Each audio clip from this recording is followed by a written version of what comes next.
দেহ এবং আত্মার সমন্বয়ে আমরা দেহের তুলনায়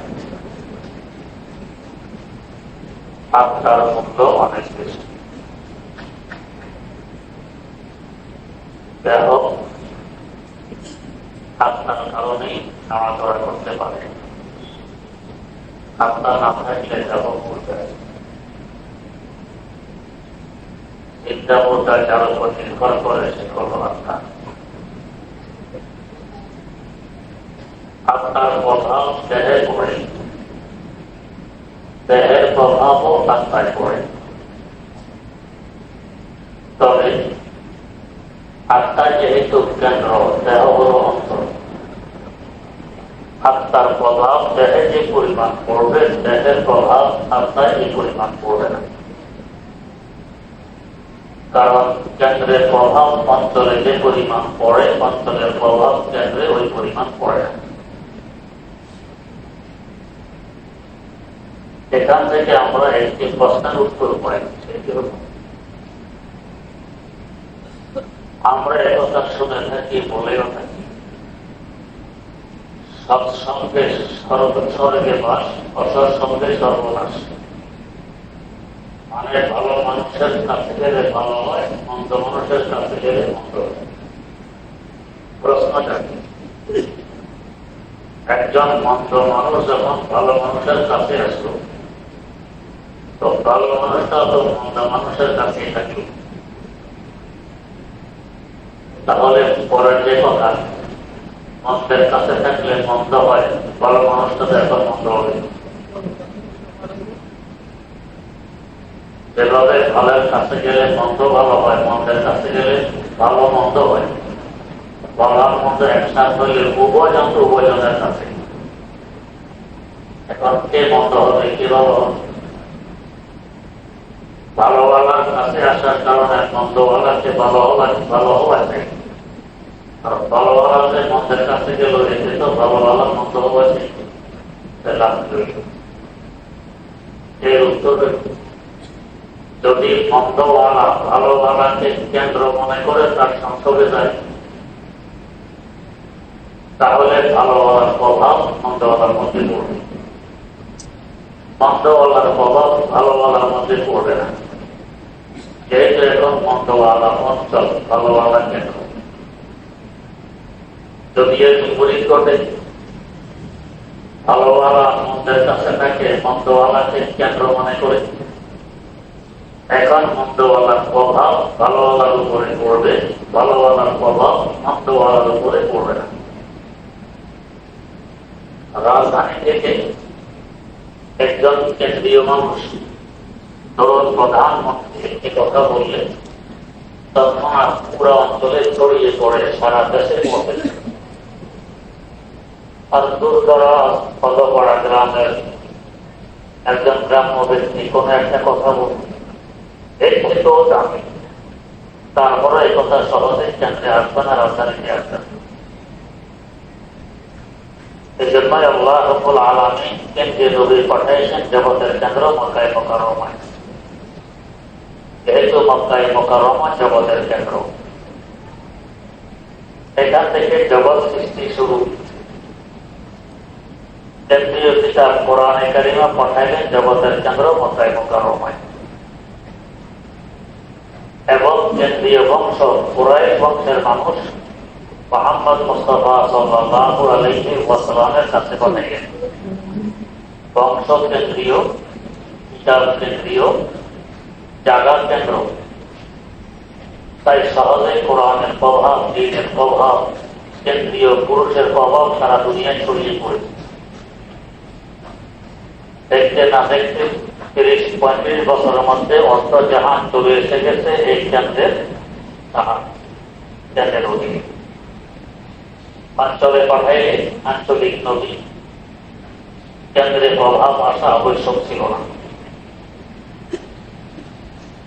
তেমনিভাবে আমাদের আত্মার কেন্দ্র দেহ অঞ্চল।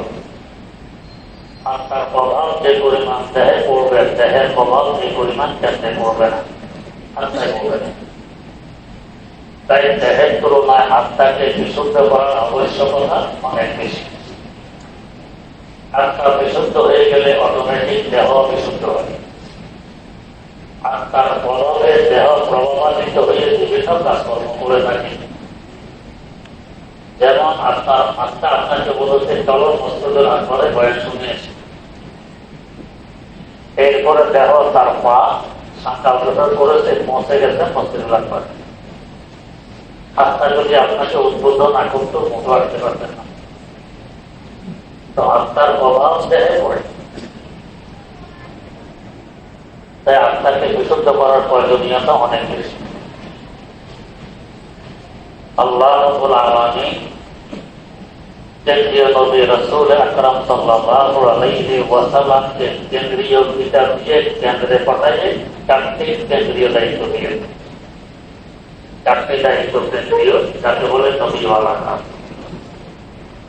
সেই চারটি দায়িত্ব কি? এক নম্বর, ইয়াতলু আলাইহিম আয়াতিহি, আল্লাহর বান্দাদের উপর আল্লাহ আয়াত তেলাওয়াত করে শোনাবে। নবীওয়ালা প্রথম কাজটি কোরআনে কারিম বিশুদ্ধভাবে তেলাওয়াত করা এবং আরেকজনকে করান। এটা নবীওয়ালা প্রথম কাজ, কেন্দ্রীয় কাজ। এই শুধু কোরআনে কারিম যদি কেউ বিশুদ্ধভাবে পড়ে তেলাওয়াত করে, তার প্রভাবে দেখবেন তার চেহারাটা আগের তুলনায় আরো নুরানি হয়ে গেছে। যাদের ওই চক্ষু আছে তারা দেখে কোরআনের ছাত্র আর অন্য লাইনের ছাত্রের চেহারার মধ্যে ব্যবধান দেখলে বোঝা যায় এটা কমে মাত্রার ছাত্র, ওইটা অন্য লাইনের ছাত্র। চেহারা সাক্ষী পরিচয় দিতে হয় না যে আমি কমে মাত্রার ছাত্র, এটা কোরআনের প্রভাব। ইয়াতলু আলাইহি, আল্লাহর বান্দাদের উপরে আল্লাহর কিতাব তেলাওয়াত করে আয়াত। ওয়ায়ুআল্লিমুহুমুল কিতাব, দুই নম্বর কেন্দ্রীয় নবীর কেন্দ্রীয় দায়িত্ব কিতাব শিখানো, কোরআনে কারিম বোঝানো।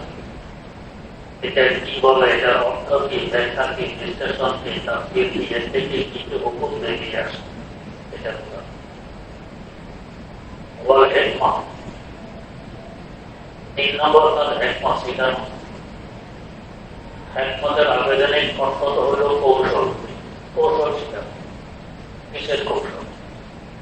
বাস্তবে হিকমত হলে ওয়াজহুর সাইয়্যিদি মুহাল্লিহি, প্রত্যেক বস্তুকে যে বস্তু যেখানে রাখা দরকার ওই বস্তুকে ওইখানে রাখাকে বলে হিকমত। যে বস্তু যেখানে রাখা দরকার ওই বস্তুকে ওইখানে রাখাকে বলে হিকমত।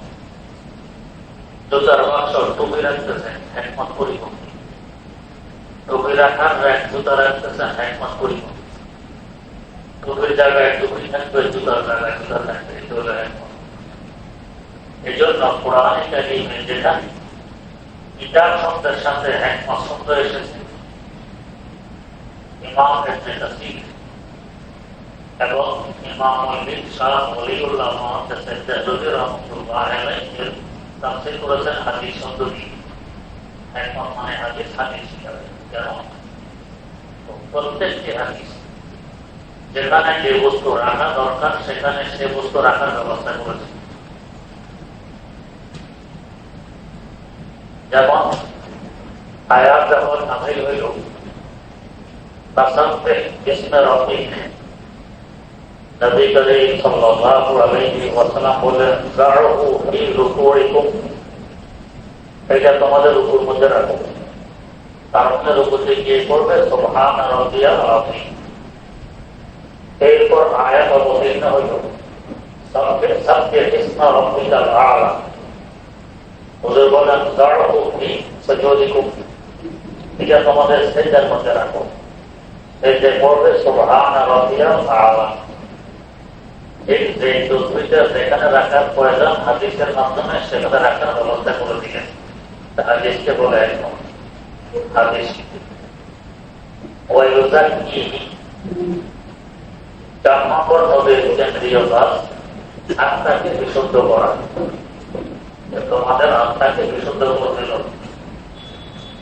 আত্মা বিশুদ্ধ করার কথা যে আয়াতে এসেছে শেষে, আর একটি আয়াত এই 4 কেন্দ্রীয় কাজের কথা আছে, সেখানে আত্মা বিশুদ্ধ করার কাজ এসেছে আগে।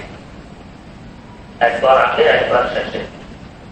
তার মানে আত্মার বিশুদ্ধ যদি আগেভাগে করতে পারো বাকি কাজগুলো সহজে হয়ে যাবে। আবার এখানে শেষে তার মানে সবচেয়ে বড় ওয়াইজ ওয়াজ করা সবাই করে, সভাপতি সবার বড় সভাপতি বক্তব্য রাখে সবাই করে, আত্মাকে বিশুদ্ধ করার গুরুত্ব সবচেয়ে বেশি এটা সবাই করে। যখন কোথায় কোনো জমাত যায় রাহাবর থাকে আগে, আমি থাকে পিছনে। ঠিক এখানেও কোরআনে কারিমের তেলাওয়াত রাহাবর রাস্তা দেখা হবে, এটা আগে প্রয়োজন নিয়ে আত্মা বিশুদ্ধ করার কথা পিছনে। এই জন্য আত্মা বিশুদ্ধ হলে সব বিশুদ্ধ হবে, আত্মা অশুদ্ধ হলে সব অশুদ্ধ হবে। যদি আত্মা বিশুদ্ধ থাকে দুই রাকাত নামাজ পড়তে পারবো, আমি অনেক লাভবান হতে পারবো। দুই রাকাত নামাজ যদি আত্মা অশুদ্ধ হয় 100 রাকাত পড়বো, এক কথা সওয়াব হবে না। আমি আগে ভাগে মসজিদে আসি, প্রথম কাতারে নামাজ পড়ি, মনে মনে কি খেয়াল মানুষ আমাকে ভালো বলবে, নামাজ পড়বে, পরে যাবো ইচ্ছা সম্মান দিবে। আত্মা অশুদ্ধ এখনো বিশুদ্ধ হয়নি।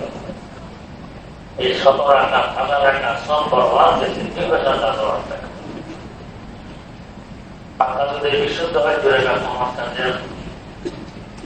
যেমন হুজ্জাতুল ইসলাম হযরত ইসমাঈল শহীদ রহমাতুল্লাহ আলাইহি, ওনার সাথে শাইখুল ইসলাম হযরত আব্দুল হাই রহমাতুল্লাহ আলাইহি, দুজনের ওস্তাদ যারা আজমির শাহ আব্দুল আজিজ মুহাদ্দিস দেহলভী রাহিমাহুল্লাহ। এই ওস্তাদ দুইজন লোকে দুইটি টাইটেল কিনে ধোকা দিয়ে ইসমাঈল শহীদ রহমাতুল্লাহ আলাইহি উপরে দিলেন হুজ্জাতুল ইসলাম, ইসলামের দলিল। ইসমাঈল হলো ইসলামের দলিল, ইসলামের দলিল হলো ইসমাঈল মুসলমান। এমন বিজ্ঞ একজন আলেম, এমন বিচক্ষণ একজন জ্ঞানী, যদি ইসলাম হক না হয়তো তার পক্ষে ইসলাম মানা সম্ভব ছিল না। সে যখন ইসলাম মানতেছে এটা দলিল ইসলাম হক, তাই তার উপাধি হুজ্জাতুল ইসলাম প্রস্তাব দিয়েছে। আরেক সাথে উপাধি শাইখুল ইসলাম, ইসলামের মুরব্বী। তার মানে এর কাছে আসলে সঠিক রাস্তা পাবে, ইসলামের সঠিক রাস্তাকে দেখাবে। একজন ইসলামের মুরব্বী, একজন ইসলামের দলিল, কেমন হবে দুজন ছাত্র চিন্তা করুন।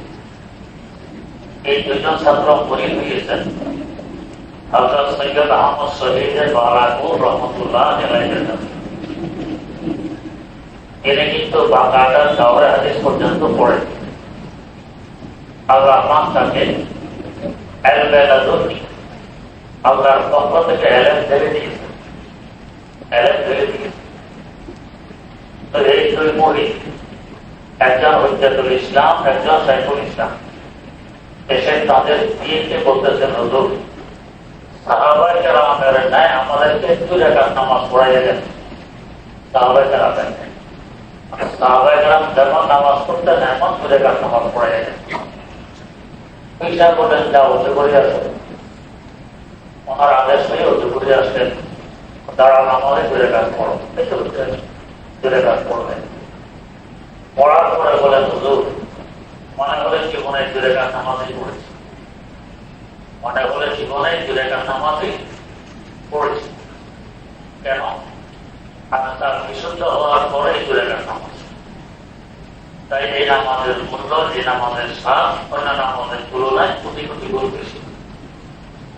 যেমন আপনারা হয়তো আমার কাছে শুনেছেন কলিকাতায় এক ব্যক্তি প্রসিদ্ধ ছিল, তার নামাজ বড় সুন্দর, খুব এহতেরামের সাথে, ইতমিনানের সাথে, ধীরস্থিরে খুশু সহকারে নামাজ পড়ে, সুন্দর নামাজ। মানুষ দূর দূর থেকে তার নামাজ দেখতে আসবে, কত সুন্দর নামাজ পড়ে। একবার খাদিমুল উম্মাহ মুজাদ্দিদুল মিল্লাত হযরত শাহ সাহেব থানভী রাহমাতুল্লাহ আলাইহি কলিকাতা আসেন কোন কারণে। হযরতরা কৌতূহল হলো আমি লোকটাকে দেখিয়েছি কেমন নামাজ পড়ে। আর লোকটা নামাজ পড়তে কলিকাতা আলিয়া মাদ্রাসার মুসলিম। মসজিদে আসতেন আমার তার সঙ্গে লোকটা করে দিতেন। হযরতকে দেখে এখানে ইমামত করার সাহস কেউ করতেছে না। হযরতকে বলতেছে হুজুর নামাজ আপনি পড়াই দিন। হুজুর বললেন ভাই আমি মুসাফির মানুষ পড়বো 2 রাকাত, তোমরা মুমিন তোমরা পড়বে 4 রাকাত। 2 রাকাত পর আমি সালাম ফিরিয়ে ফেলবো, পরে তোমরা কাছে পড়বে, নামাজ নষ্ট করবে না। বলে আমরা 2 রাকাত পড়বো, অসুবিধা নেই, নামাজ আপনাকে পড়াইতে হবে। বাধ্য হয়ে হযরত কামরুল রহমাতুল্লাহ আলাইহি 2 রাকাত নামাজ পড়াই দিলেন। আর এরা তো ওই মোকামের মানুষ যাদের পায়ে ধরে সেখানে করছে ওই জায়গা এখন যেখানে লালবাগ জামে কোরআন কত বড় মাদ্রাসা, ঢাকার সবচেয়ে প্রসিদ্ধতম মাদ্রাসা, অসংখ্য বড় বড় আলেম যে মাথা থেকে বেরিয়েছে।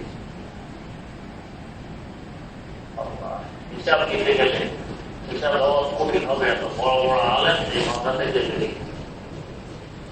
আমার উস্তাদ আমার প্রথম দিন মৌলানা মোহাম্মদুল্লাহ হাফিজি হুজুর রহমতুল্লাহ আমাদেরকে বলেছেন যেখানে লালবাগ মাদ্রাসা প্রতিষ্ঠিত, তো এখানে দাঁড়িয়ে হযরত হাকিম মোহাম্মদ মুজাদ্দিদ মিল্লাত শাহ আশরাফ আলী থানভী রহমতুল্লাহ আলাইহি ওয়াজ করে গেছেন। হযরত হাফিজি হুজুর রহমতুল্লাহ আলাইহি বলেন হযরতের পদধূলির বরকতে এখানে মাদ্রাসা প্রতিষ্ঠা লাভ করেছে। পদধূলির বরকতে অসংখ্য আলেম এখান থেকে বেরিয়েছে। তারা তো ওই মোকামের মানুষের পর্যায়ে হযরত থানভী 2 রাকাত নামাজ পড়ে। এরপর ওই লোক যে লোকটি প্রসিদ্ধ সুন্দর নামাজ পড়ে, মানুষ দূর দূর থেকে তাকে দেখতে আসে। সেই লোকটি বলতেছে আমি সুন্দর নামাজ পড়ি, মানুষের মধ্যে প্রসিদ্ধ, মানুষ আমার প্রশংসা করে, আমাকে দেখতে আসে, এটা আমি জানি। তবে আজকে 2 রাকাত নামাজ মাওলানা আশরাফ আলী থানভী পড়াইলেন, যদি ওদের রাজি হন ওনাদের শুধু 2 রাকাত আমাকে দিয়ে দিলে আমার সারা জীবনের সকল সুন্দর নামাজ ওনাকে দিয়ে দিল। এই 2 রাকাতের এত মূল্য কেন? আত্মা বিশুদ্ধ। ওনাকে জিজ্ঞেস করা হয়েছিল আশরাফ আলী যে সমস্ত কিতাব তুমি পড়েছো এই সমস্ত কিতাব আমরাও পড়েছি, দাওরা হাদিস পর্যন্ত তুমি পড়েছ, দাওরা হাদিস পর্যন্ত আমরাও পড়েছি, তুমি এত কিতাব লিখতেছ, তোমার থেকে হেদায়েত কিভাবে ছড়িয়ে পড়তেছে, আমাদের থেকে ছড়িয়ে পড়ে না, ব্যবধান কোথায়?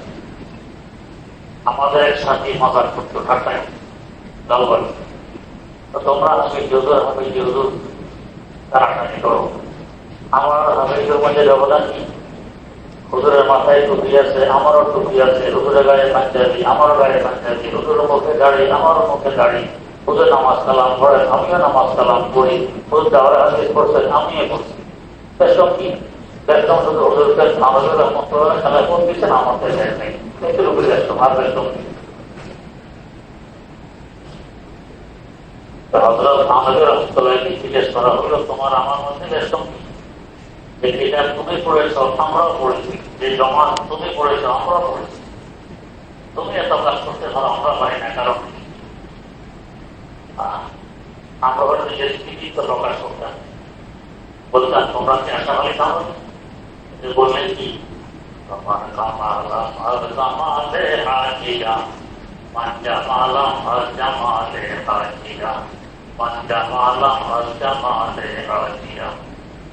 এটা আমার কৃতিত্ব নয়, এটা আমার হাজী সাহেবের বরকত।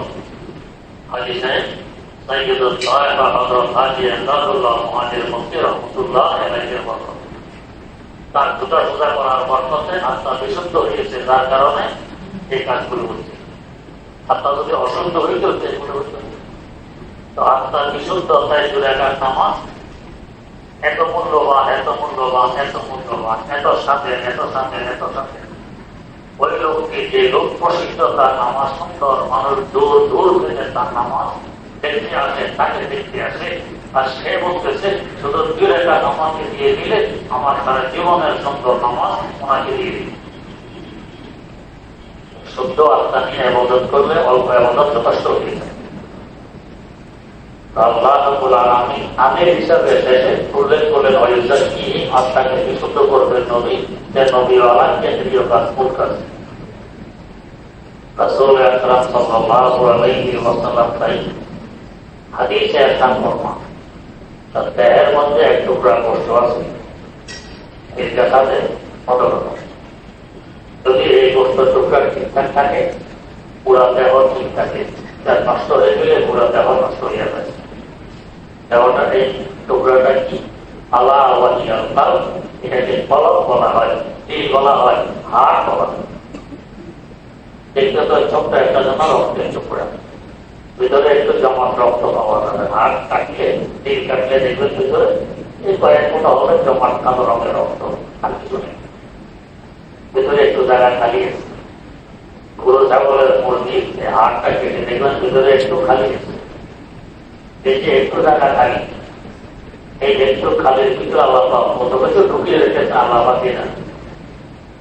এর ভিতরে পুরা কায়না সৃষ্টি জগৎ নয়, বরং এর মতো কোটি কোটি কায়না সৃষ্টি জগৎ এর ভিতরে আছে, এর ভিতরে আছে। এটাকে আল্লাহ রাব্বুল আলামিন এক আশ্চর্যতম অঙ্গ হিসাবে আমাদের ভিতরে দিয়ে দিয়েছেন। সকল অঙ্গ মাঝে মধ্যে অংশগ্রহণ করে। ঘুমিয়ে গেলে ব্রেন অংশ, হাত অংশ, চোখ অংশ, কান অংশ, পা অংশ, পেট অংশ, পিঠ অংশ, সব অংশ।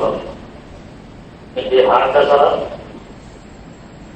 আমি মায়ের কাছে আমার দেহ অস্তিত্ব লাভ করার আগে থেকে তার ডিউটি শুরু হয়ে গেছে। এই পিঠের কম্পন আগে শুরু হয়, হাতটা আগে এসে গেছে। এই যে আসলো তখন থেকে তার ডিউটি শুরু, আমার শেষ নিঃশ্বাস ত্যাগ করা পর্যন্ত তারা ছুটি নেই, ডিউটি আছে। গোপন অবস্থায় তার ডিউটি আছে, জাগ্রত অবস্থার ডিউটি আছে, ছুটি নেই। এটার সাথে আল্লাহ পাক অনেক কিছু জুড়ে দিয়েছেন। অতএব এটাকে যদি ঠিক করতে পারি, আমার অনেক কিছু ঠিক হয়ে যায়। এটা ব্যাটিং থাকলে অনেক কিছু ব্যাটিং ঠিক হয় না। আল্লাহ রাব্বুল আলামিন আত্মাকে বিশুদ্ধ করার গুরুত্ব অনেক বেশি দিয়েছেন। আত্মা বিশুদ্ধ করা এটা নবীর একটি কেন্দ্রীয় দায়িত্ব, মৌলিক দায়িত্ব। এই দায়িত্ব নবী যথাযথ পূরণ করে গেছেন। আমাদের শুধু অর্জন করার দরকার। অর্জন করতে হলে আগে 3 কাজ করা লাগবে। তাই 3 কাজের আলোচনা আগে। আত্মাকে বিশুদ্ধ করতে প্রথম লাগবে তেলাওয়াতে কোরআন বিশুদ্ধ হবে। কোরআন যত বেশি তেলাওয়াত হবে, আত্মা তত বেশি শুদ্ধ হবে এবং তাড়াতাড়ি শুদ্ধ হবে। আপনারা শুনেছেন ইমাম আহমদ বিন হাম্বল রাহিমাহুল্লাহ, ইমাম বুখারী রাহিমাহুল্লাহ তাআলার ওস্তাদ, হাম্বলী মাযহাবের প্রবর্তক। আল্লাহ রাব্বুল আলামিনকে স্বপ্নে দেখেছেন ৯৯ বার। এরপর আফসোস করতেছেন, একটি প্রয়োজনীয় কথা জানা ছিল, সুযোগ হয়নি, জানতে পারি। আরেকবার যদি স্বপ্নের সাক্ষাৎটা হইত, যারা কিন্তু প্রয়োজনীয় কথাটি জিজ্ঞেস করে দিতেন। আল্লাহ রাব্বুল আলামিনের দয়া আরেকবার স্বপ্নযোগে জিয়ারত হয়ে গেছে। জিজ্ঞাসা করলেন প্রয়োজনীয় কথা, আল্লাহ কি কাজ করলে অতি সহজে এবং দ্রুত আপনাকে পাওয়া যায়, আপনার কাছে পৌঁছা যায়, আপনার নৈকট্য লাভ করা যায়? কত প্রয়োজন? যদি আল্লাহ নৈকট্য লাভ করা যায়, আল্লাহকে কাছে পাওয়া যায়, আমার আত্মচিন্তা দিকে আছে, আমার আল্লাহ আমার সাথে আছে, আর আমার কিছু আল্লাহ। তাই সবচেয়ে প্রয়োজনীয় গুরুত্বপূর্ণ অবস্থা করবেন। জবাব দিলেন আমার কালাম তেলাওয়াতের মাধ্যমে অতি সহজে দ্রুত আমাকে বলা যায়, আমার কাছে পৌঁছা যায়। আল্লাহ আমাদের কালাম তেলাওয়াত, কালাম তেলাওয়াতের একটি আদব কি মনে করবে, আমি আল্লাহ পাকের সাথে কথা বলতেছি, তিনি আমার সাথে কথা বলতেছেন। বলতে হবে তেলাওয়াতের সাথে যে আমার আল্লাহ আমার জিহ্বাতে এসে বসে গেছে। আমি তেলাওয়াত করি, তিনি শোনেন, আর তিনি তেলাওয়াত করেন, আমি শুনি। এই মানসিকতা নিয়ে আদব ইহতিরাম সহকারে তেলাওয়াত করলে দ্রুত আত্মা বিশুদ্ধ হয়। তাই প্রথম নবীর কেন্দ্রীয় কাজ ইয়াতলু আলাইহি আয়াতি, আপনাকে বিশুদ্ধ করার জন্য আল্লাহর আয়াত বিশুদ্ধভাবে তেলাওয়াত করে উম্মতকে শোনাবে। আর উম্মত নিজের আত্মা বিশুদ্ধ করতে হলে বিশুদ্ধভাবে কোরআন তেলাওয়াত করে আত্মা বিশুদ্ধ করার চেষ্টা করবে। জং করে লোহার মধ্যে জং করলে কখনো হাতুড়ে দিয়ে পিটাইলে জং শুরু হয়, কখনো দিয়ে বসলে জং শুরু হয়। তারা দিকে হলো দিয়ে বসা, এর দ্বারা জং শুরু হয়। আর ধরে ধরে লা ইলাহা ইল্লাল্লাহ হাতুড়ে দিয়ে পিটা, দিয়ে পিটাইলেও জং শুরু হয়। তো প্রথম কাজ তেলাওয়াত, আত্মাকে বিশুদ্ধ করতে হলে 2 নম্বর কাজ হবে কোরআনে কারিম বুঝা। 2 নম্বর কাজ কোরআনে কারিম বোঝা। এই জন্য আমি বলি যারা মাদ্রাসায় পড়েন, তাহলে হাদিস পড়তাম যদি ঠিকঠাক পড়েন, আমল ঠিক রাখে, গুনাহ পরিহার করে, তো তার আত্মা এমনি বিশুদ্ধ হয়। মাদ্রাসাতে এতদিন সে পড়ে রইল, রাত দিন শুধু পড়া মানুষের ভিতরে সে কাটাই দিল, এর থেকে বড় মুমিন খুঁজে পাওয়া দুনিয়াতে দুষ্কর হবে। এর থেকে বড় মুমিন খুঁজে পাওয়া দুষ্কর হবে। মাদ্রাসাতে এতদিন পড়ে থাকা, এটাই প্রমাণ বহন করে সে একদম খাঁটি বড় মুমিন। আর মাদ্রাসাতে আসা তাকে যুক্ত না। ওই আগে বলে হাদিসের ভিতরে পড়ে থাকে, তাহলে হাদিস যারা পড়ে, যারা পড়েনি কখনো পড়তে দেখবেন রাজনীতি আল্লাহ রাসূলুল্লাহ সাল্লাল্লাহু আলাইহি ওয়াসাল্লাম, আল্লাহ রাসূল বলেছেন, শুনেছি কার কাছে? এর আগে অমুকে বলেছেন, অমুকের কাছে শুনেছি, ওনার কাছে শুনেছেন, আমরা তো বলা আল্লাহ হাদাসানা বলান ইবনে বলান, এরপরে আল্লাহ রাসূলুল্লাহ সাল্লাল্লাহু আলাইহি ওয়াসাল্লাম। এই যাদের নামগুলো আগে পাঠ করা হয়, এরা সব আল্লাহ পাকের খাঁটি ওলি, আত্মার বিশুদ্ধ আল্লাহ ওলি, তাদের মাধ্যমে হাদিসগুলো আমাদের পর্যন্ত পৌঁছেছে। আল্লাহর ওলিদের নামগুলো আগে নিয়ে তারপরে আল্লাহ রাসূলুল্লাহ সাল্লাল্লাহু আলাইহি ওয়াসাল্লাম, এই ওলিদের নাম দিলেও বরকত নাযিল হয়, রাসূলের আলোচনা আসতে বরকত নাযিল হয়, এরপরে হাদিস পড়া হয়। এর তাহলে হাদিসের দীর্ঘ 1 বছর যাবত বেশ প্রায় 1 লক্ষ হাদিস পড়ানো হয়। 1 লক্ষ হাদিসে কয়েক লক্ষ মুজাহিদের নাম এখানে উচ্চারণ করতে হবে, হাজার হাজার সাহাবায়ে কেরামের নাম উচ্চারণ করতে হয়। এদের নামের সাথে কি বলে? রাদিয়াল্লাহু আনহু ওয়া আনহুম, আল্লাহ সাহাবীর উপরে এবং এর আগে তাবেঈ, যাদের মাধ্যমে হাদিস পেয়েছি, তাদের উপর আল্লাহ রাসূল শহীদ দোয়া করেন। এইভাবে 1 বছর কাটে দেওয়া হাদিস, এদের আত্মা বিশুদ্ধ হবে না তো কারণ হাদিসের মাধ্যমে আত্মা বিশুদ্ধ হয়। এই 3 কাজ যদি কিভাবে করি? বিশুদ্ধ তেলাওয়াত, কোরআন বোঝার চেষ্টা, এরপরে হাদিস বোঝার চেষ্টা। বুঝে দিলে একটা হবে না, সে বুঝ অনুযায়ী আমল জীবন করার চেষ্টা, এর মাধ্যমে আত্মা বিশুদ্ধ হবে। তাই শেষে আল্লাহ উল্লেখ করলে আত্মাকে বিশুদ্ধ করবে ওই 3 কাজ এবং 3 কাজ অনুযায়ী আমলের মাধ্যমে, তবে আত্মা হবে বিশুদ্ধ। আত্মা বিশুদ্ধ হইলে অল্প আমল অনেক বরকত হবে, অনেক ফায়দা হবে।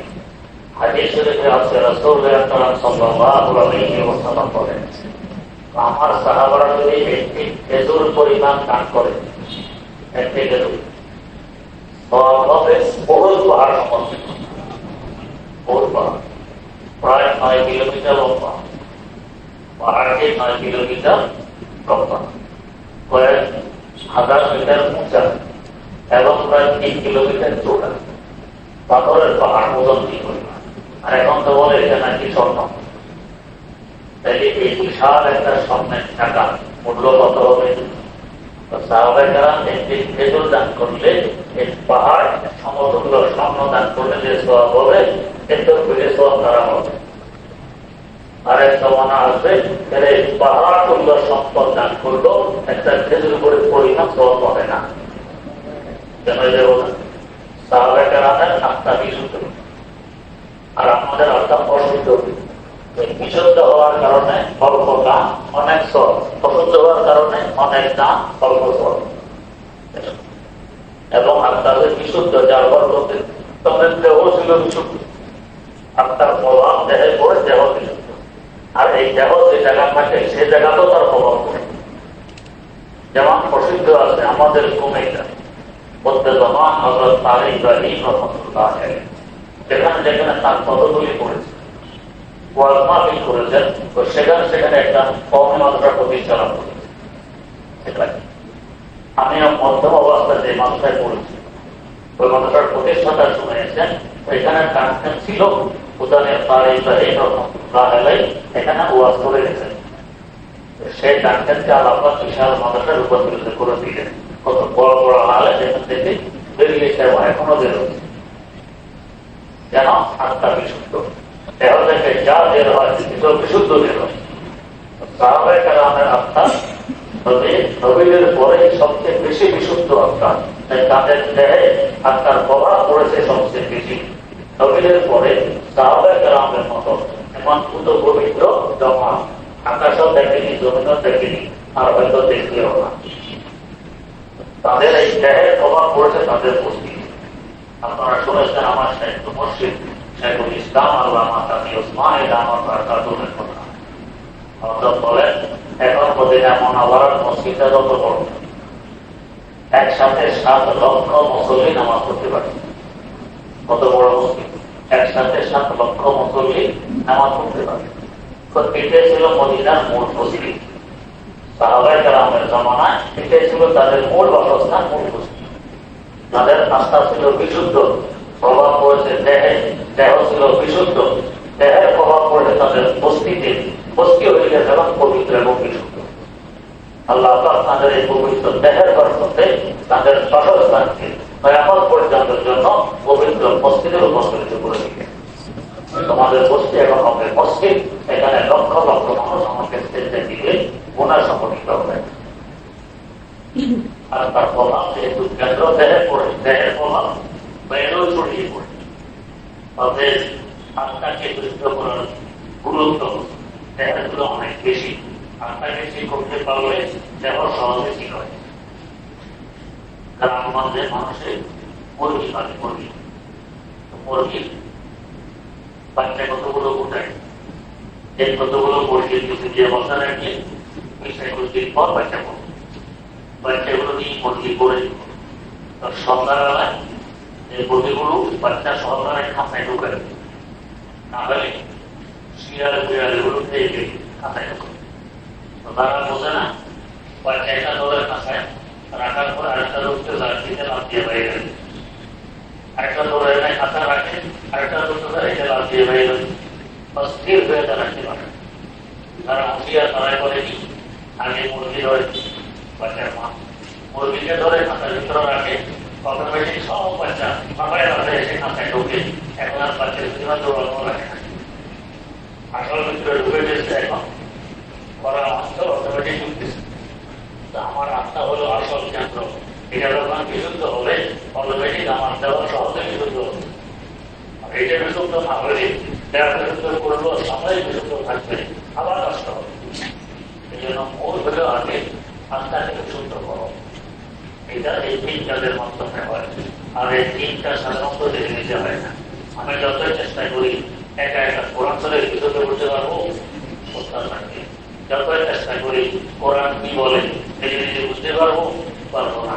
যতই চেষ্টা করি হাদিস শরীফ নিজে নিজে বুঝতে পারবো না। কারণ আত্মা কোনো নিজে বিশুদ্ধ করতে পারবো না। সব কাজের জন্য একজন শিক্ষক লাগে। আগের 3 কাজ, কোরআন বিশুদ্ধ করা, কোরআন বোঝা, হাদিস বোঝা, এই 3 কাজ যার কাছ থেকে শেখা হয় তাকে বলে ওস্তাদ কিংবা শিক্ষক। আর শেষের কেন্দ্রীয় কাজ আত্মাকে বিশুদ্ধ যে করে তাকে বলা হয় পীর কিংবা মুর্শিদ। বেশ কম এতটুকু আছে মনে রাখছি। অনেকে বলে পীর মুর্শিদের দরকার কি, এটা দেখা এই সেই হাদিসেরই কথা। আল্লাহ ওই 3টার যে অবস্থা, এটারও সেই অবস্থা। ওই 3টা শিক্ষককে ওস্তাদ বলে, আর 3টা শিক্ষককে পীর বলে। বেশ কম এতটুকু। যদি এটা বেদাত হয়, এই 3টার শিক্ষক দ্বারা বেদাত হবে না কেন? ওই 3টার জন্য শিক্ষক দ্বারা আবশ্যক হয়, শেষ কাজ কেন্দ্রীয় কাজ আত্মাকে বিশুদ্ধ করার জন্য প্রস্তাব করতে, এটা বেদাত হবে না। আল্লাহ রাব্বুল আলামিন সঠিক দান করুন এবং আমাদেরকে অতি সহজে আত্মা বিশুদ্ধ করার তৌফিক দান করুন। সুবহানাল্লাহি ওয়া বিহামদিহি, সুবহানাল্লাহি ওয়া বিহামদিহি, আশহাদু আল্লা ইলাহা ইল্লা আনতা, আস্তাগফিরুকা ওয়া আতুবু ইলাইক।